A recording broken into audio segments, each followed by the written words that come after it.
Bene data bakundwa b'umwami Yesu Kristo, mwese abakurikira izi nyigisho tubahaye ikaze mu biganiro bya Saveur Divine.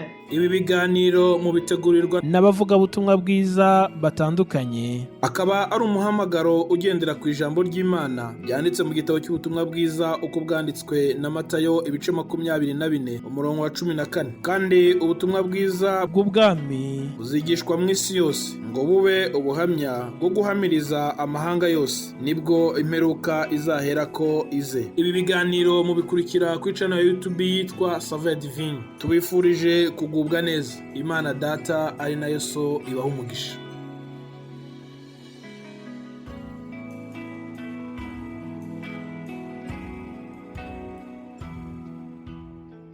Shalom bakundwa bene data, dusangiye gucungurwa n'amaraso y'umwami wacu Yesu Kristo. Nongeye kubasuza mu izina n'ubundi ry'umwami wacu Yesu Kristo, kandi mbifuriza kugubwa neza no kuzura amahoro n'ubuntu byinshi bitangirwa cyangwa se bibonerwa muri uwo mwami wacu Yesu Kristo. Ngiye muganira rero ku bwa Saveur Divine, ni Joseph Bagabo, kandi ngarutse kugira ngo tuganire ku ijambo ry'Imana, twumve icyo Imana itubwira binyure mu ijambo ryayo.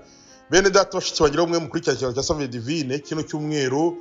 Mumaze iminsi mwumva amagambo avuga kuri mission cyangwa se avuga ku ntego cyangwa cy'umwami Yesu yaduhamagariye gukora muri iyi si. Aya ari amagambo cyane areba bamaze kwemera Yesu nk'umwami n'umukiza mu buzima bwabo bakamwiyegurira. Ariko nawe ukurikirana ibiganiro bya Saveur Divine utari wiyegurira Yesu nk'umwami n'umukiza, ndakwingingira kwihana ukava mu byaha ukamwemera nk'umwami n'umukiza, uburyo buguhesha kwinjira mu muhamagaro no gukora cy'umwami Yesu yaduhamagariye.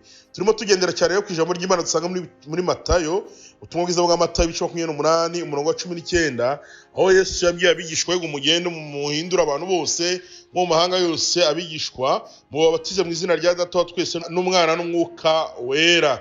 Ahangara abwiye ngo mugende mu mahanga yose muhindura abantu bose abigishwa mubabatize mu izina rya Data wa twese n'Umwana n'Umwuka wera. Iyi ni mission Yesu yasigiye abamwizeye nk'umwami n'umukiza. Arababwira ngo nimwicarane ibyo mwamenye, mwicarane ibyo mwanyumvanye, mwicarane ibyo mwambonanye, ahubwo mubijyane mu mahanga yose. Mugiye muri Amerika, mugiye muri Europe, mugiye muri Aziya, mugende rwose no muri Afrika, mugiye muri Australia, mugiye ahantu hose no kubirwa hirya no hino. Nta na hamwe yasize. Arababwira ngo mugende mubwire abantu byo bose by'ubwami bwanjye, ibyo gukiranuka n'ibyo kwera, ndetse mubabwire nuko nzagaruka.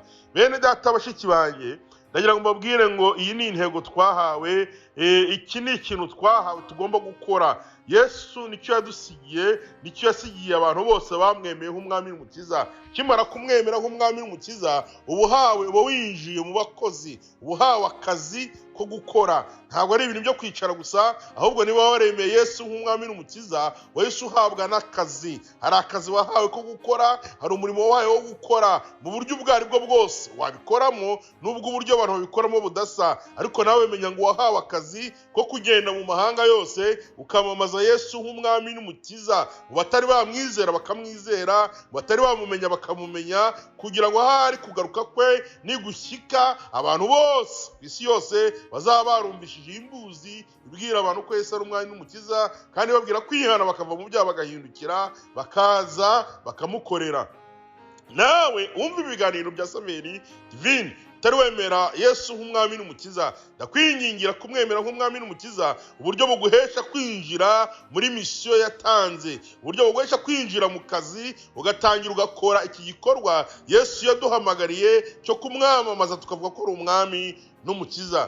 Aya magambo Paulo yigeze abwira Timoteyo tena shibirwa rwa kabiri rwa Timoteyo cyo 2:2 yigeze yabihugurira Timoteyo, aramubwira ngo kandi ibyo wanyumvanye imbere y'abahamya benshi bimenyesha abantu wo kwizerwa bazashobora kubyigisha n'abandi. Urumva ko bya bintu ntabwo ari ibintu by'umuntu umwe, ahubwo ni uruhererekerane kugeza ku mpera y'isi. Nibyo Paulo nawe yabwiraga Timoteyo, aramubwira ngo hari ibyo namenye nanjye nakubwiye, ndakwinginze ngo ibyo nanjye wanyumvanye kandi nanjye ibyo wambonanye ugende ubibwire n'abandi bazabasha kubibwira abandi. Ntiyabwiye Timoteyo ngo nawe abyumva bibike abiryamane bizarokora ubugingo bwiwe gusa, ahubwo yabwiye Timoteyo ngo nawe ibi ngibi wanyumvanye kandi ibyo wambonanye nanjye nakuye kuri Kristo nawe ubifata ubihereza abandi, kandi abo uzabiha nabo ntuzababwire ngo babiryamane, ahubwo nabo bazabihereza abandi. Ni ibintu rero umuntu adakwiye gutunga ubwami bw'Imana nk'umutungo wawe bwite, ahubwo ni ibintu byo kubwira abandi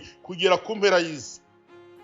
Ni ibi yabwiye n'abigisha be, yarababwiye ngo mugende muhere i Samariya mu Yudaya, mujye ahantu hose mubabwire ubutumwa bwiza, mubabwire ko Yesu azagaruka, mubabwire ko Yesu aruhura, mubabwire ko Yesu agira neza, mubabwire ko Yesu akiza, muhumurize abafite imitima imenetse kandi n'abadafite ibyiringiro mubagaruremo ibyiringiro, mubabwire yuko kandi umunsi uteye ubwoba uzagaragaraho ubwo Yesu azaza kurangiza imanza z'abari mu isi bose. Bene data bashiki banjye, ndagira ngo nanjye nongere mbashishikarize imisiyo Kristo yadusigiye, kuko Pawulo yabibwiye Timoteyo, si ibintu byo guceceka, si ibintu byo guherana ngo bibe ibintu byanjye njyenyine. Nawe rero ukurikirana ibiganiro bya Saveri Divine, turakwinjiza muri uyu muhamagaro. Ibyo wumva natwe, ibyo wumva n'abandi, reka ntukabiryamane, ahubwo bigeze ku bandi benshi, nawe winjire mu gikorwa cyo gukora umurimo Yesu yaduhamagariye. Ntukabe umuntu ucecetse mu kubwira abandi iby'ubwami bw'Imana, ntukabe umuntu ucecetse mu guhamya ibyiringiro byawe. Ni byiza muri ibyo mwararimbye ngo tugende mu misozi ngo tubabwire ibya Yesu, ngo maze bose bakizwe bamenye iby'umusaraba. Dukwiye guhaguruka tukabwira abantu ibya Yesu. Ubwo abantu benshi kuri isi bahagurutse bamamaza ibintu byabo kandi bidafite aho bihuriye n'agakiza, mureke natwe duhaguruke tubwire abantu ko Yesu ari umukiza, tubwire abantu ko Yesu ari umwami kandi yuko agiye kugaruka agatwara itorero ryiwe. Ahari hari abarokoka, ahari hari abahunga umujinya ugiye kuzatera, barangiza bakinjira mu bwami bw'Imana nabo bakazabana n'umwami Yesu akaramata. Yavuze ijambo ryiza, aravuga ngo dore ndagiye ariko nzagaruka kandi aho ndi niho namwe muzaba. Bene data dukwiye kubwira abantu ko Yesu wagiye ari hafi kugaruka kandi aje gutwara be kugira ngo ahari naho bo bazaba. Injira rero mu mugabane w'ababwira abandi ko Yesu agiye kugaruka gutwara biwe. Nyamara wakora uwo murimo, nyamara wakora iki kintu, wewe utega amatwi Saveri Divine, wewe wumva ibiganiro bya Saveri Divine, ndaguhamagarira kugira ngo ugende mu misozi yose, ugende mu mahanga yose, aho wiga, aho ukora. Isi yashyizeho strategy yo kugira ngo ibi bintu bitagira aho bigera, kubera ko bazi ko ubwami bw'Imana bugiye kugaruka. Niyo mpamvu bajya babibuza ahantu rimwe na rimwe ngo ntibyemewe kuvugwa, ngo ntibyemewe kubwira abantu, ariko wakoresha uburyo ubwo aribwo bwose, abo mubana, aho mugendana, aho uba, aho utuye, gerageza ubwire abantu ko ubwami bw'Imana bugiye kugaruka, umwami Yesu agiye kuza. Babwire bahunga umujinya uzatera iyi si, uyu mujinya uzatera iyi si, bahunge binjire mu bwami bw'Imana, uburyo bubahesha kuzabaho ubuzima bw'iteka ryose.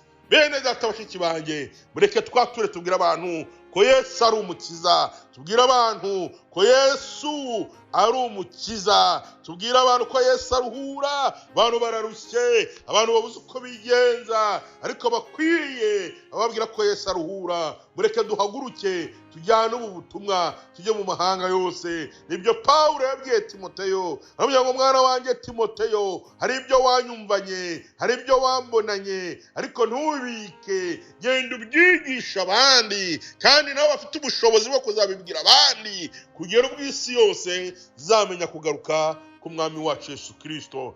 Kandi si we wenyine, Daniel abivugaho, aravuga kandi mu bice 12:3 Daniel yabivuzeho, aravuga kandi abanyabwenge bazarabagirana n'umucyo wo mu isanzure ry'ijuru, ngo n'abahinduriye benshi ku gukiranuka bazaka nk'inyenyeri iteka ryose. Bene data, ibi bintu ntabwo ari ibintu bisanzwe, ahubwo birimo n'ikamba ry'ubugingo, birimo no kwaka nk'inyenyeri iteka ryose. Nibyo Daniel yavuze, aravuga ngo abahinduriye benshi gukiranuka bazaka nk'inyenyeri iteka ryose. nawe aba mu mugabane w'abahindurira benshi gukiranuka. Iyi si ifite abantu bahindurira benshi mu binyoma, bagahindurira benshi mu ngeso mbi, bagahindurira abantu benshi mu bidafite umumaro. Ariko hagarara nawe uvuge ngo nanjye ngiye guhagarara mu mugabane w'abahindurira benshi ku gukiranuka, uburyo bumpesha kuzaka nk'inyenyeri iteka ryose. Mwene data mushiki wanjye, wotega amatwi ibintu bya Saveur Divine, ndakwingingira kwinjira mu muhamagaro Yesu yaduhamagariye, kugira ngo nawe uzagaragare mu mugabane w'abahindura benshi gukiranuka, uburyo buzaguhesha kwaka nk'inyenyeri iteka ryose. Kandi ndakubwiza ukuri, iyi misiyo yinjiramo, Mwami Yesu azabana nawe, Mwuka Wera azagufasha, uzagera ku iherezo ryawe neza, soza urugendo rwawe neza. Pawulo yigeze yabivuga, yaravuze ngo ngewe narizi ibyo kwizerwa, narwanye intambara nziza, soje urugendo rwanjye neza. Yarebaga icyo yakoze, akabona ikamba ry'ubugingo, akabona inyenyeri yo gukiranuka, inyenyeri yo kwaka cyangwa isaka iteka ryose agiye guhabwa, bikamutera ibyiringiro n'ibyishimo. Ndaguhugurira, ndaguhamagarira kugira ngo nawe winjire mu mugabane w'abahindurira benshi gukiranuka. Weho se utari wemera Yesu nk'umwami n'umukiza, ndakwingingira kumwemera nk'umwami n'umukiza, ukava mu byaha ukinjira mu bugingo, kugira ngo nawe winjire muri aba bantu bahawe ubutumwa bwo guhindurira benshi gukiranuka. Imana yacu bashoboze, kandi Imana yacu bambika imbaraga. Mwe mwumva ibiganiro, fata umwanzuro, muhaguruke uhindurire abantu benshi gukiranuka, mu izina ry'umwami wacu Yesu Kristo. Amen.